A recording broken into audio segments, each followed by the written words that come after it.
Well, a group of people worried about environmental impacts of the proposed data center in Hermantown have paused the project, at least for now. An anonymous Fortune 50 company wants to build the data center at Midway Road and Morris Thomas Road. That building would be the size of 2 Miller Hill malls. Northern News Now, Sophia Lauber is taking a look tonight at how pushback to the project has stalled the process. She's live at Hermantown City Hall. Sophia, it may not end up being paused for long.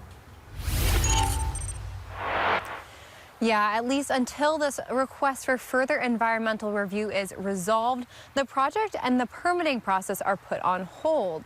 But how long that pause lasts and if that further review even happens is actually the city's call to make.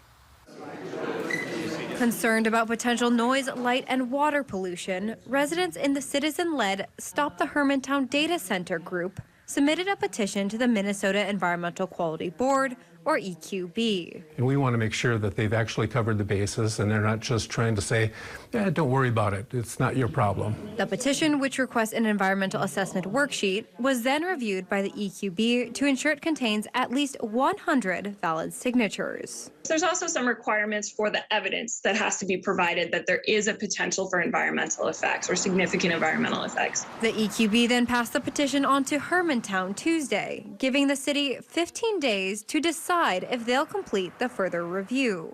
It's now up to the city to make a decision based on the information in the petition and the other information available to them, whether there should be an environmental assessment worksheet. It's not automatically triggered by the petition. Hermantown spokesperson Joe Wicklund says it's an opportunity for the city to double-check the environmental review that's already been done in an AUAR document. We certainly have operated as though we feel the AUAR meets the mark, and we do. The EQB then provides us information as a partner that says there is now uncertainty. That uncertainty giving them pause and time to decide what comes next. If that leads to greater environmental steps, we're absolutely willing to do that. Whether the developer is or not, that's going to be their choice.